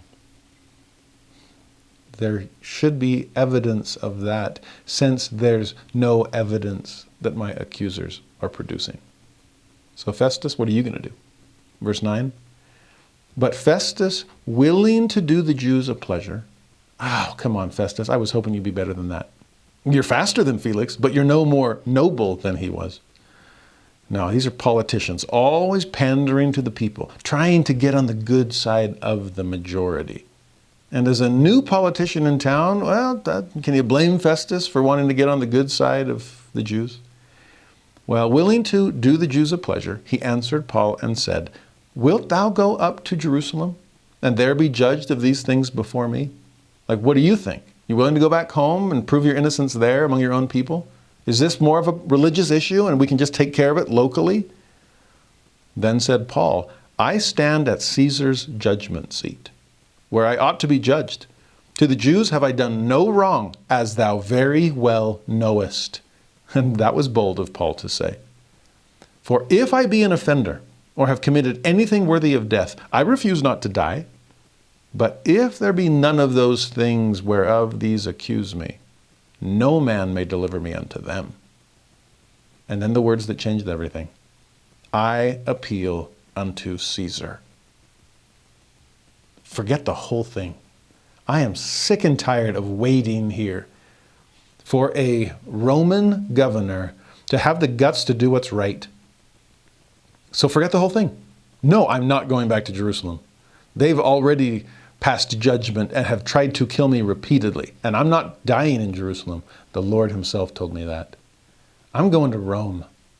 And since you don't seem to be sending me there, then I'm taking matters into my own hands. And I appeal unto Caesar. As a Roman citizen, I have the right to do just that.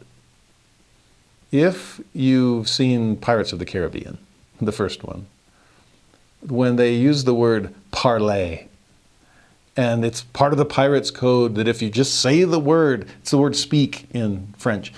If you call for a parley, they have to let you speak. And you are guaranteed safe passage to the captain so you can explain yourself. That's basically what Paul just did. Parley. I appeal unto Caesar. In our day, it'd be more like appealing to the Supreme Court. Because if something is being held up on some kind of in some kind of local jurisdiction, then we got to get out of the local and get onto the highest court in the land. I appeal to Caesar. Get me there.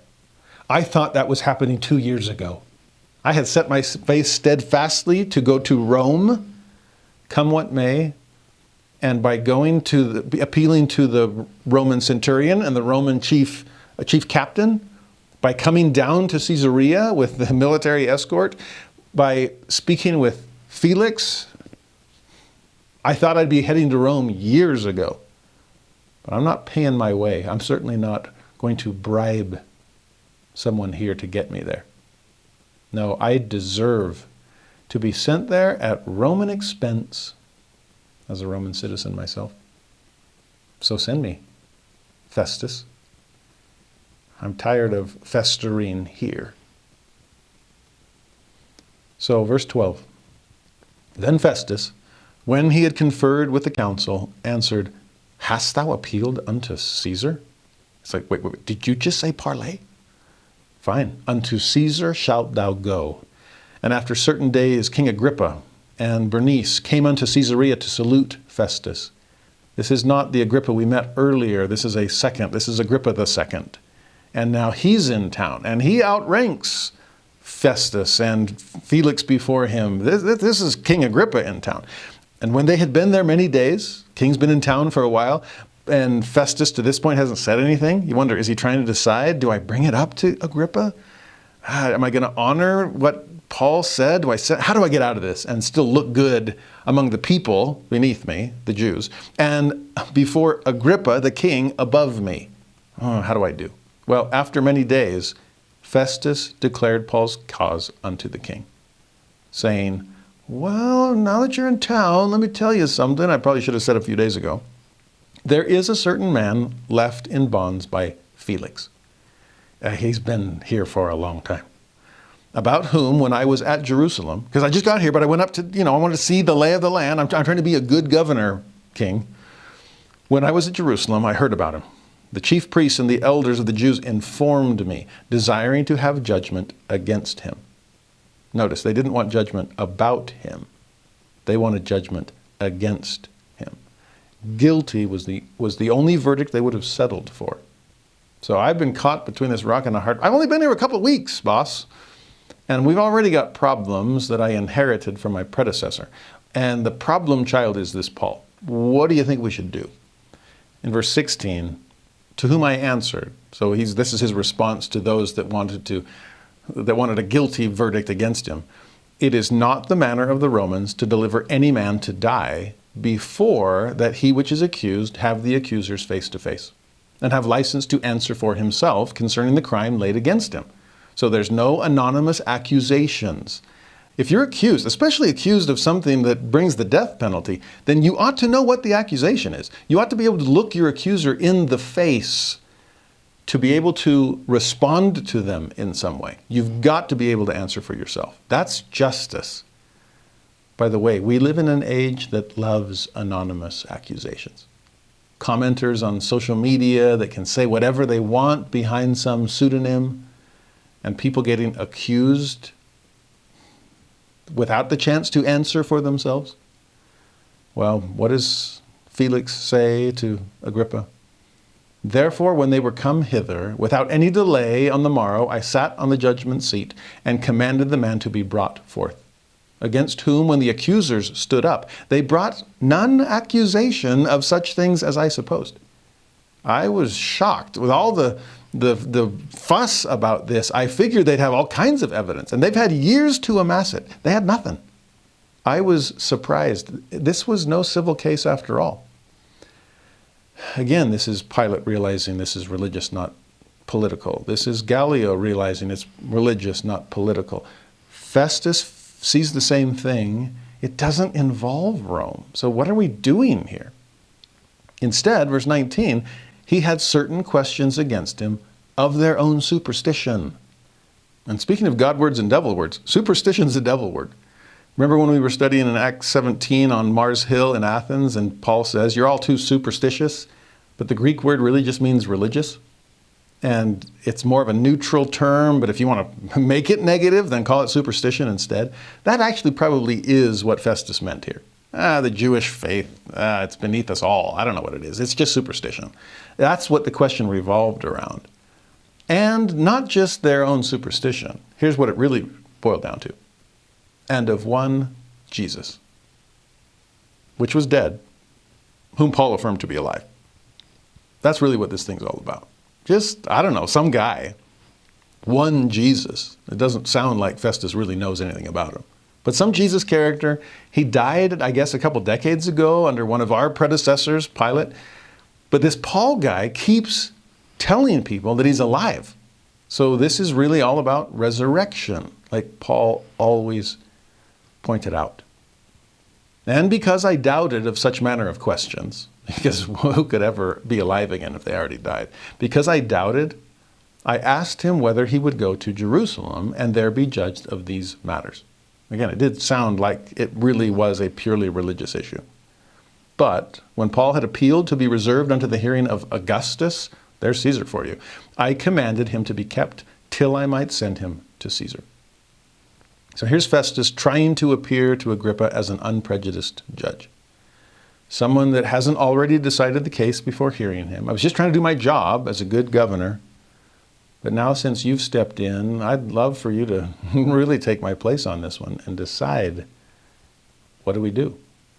Or at least since he has appealed to Caesar, and probably neither one of us can get in the way of that, I would at least love to get your impression about all of this. So, verse 22, Agrippa said unto Festus, I would also hear the man myself. I like Agrippa here. He wants to make up his own mind. He doesn't want to decide things secondhand. Fascinating story. And it was above, evidently it was above Felix's pay grade, and now you're admitting it's above yours. I'd love to hear him out. And Festus was great with that. So, tomorrow, said he, thou shalt hear him. And on the morrow, when Agrippa was come, and Bernice, with great pomp, and was entered into the place of hearing, and notice the word that was just used. That's the best word for a courtroom that I could think of. The place of hearing.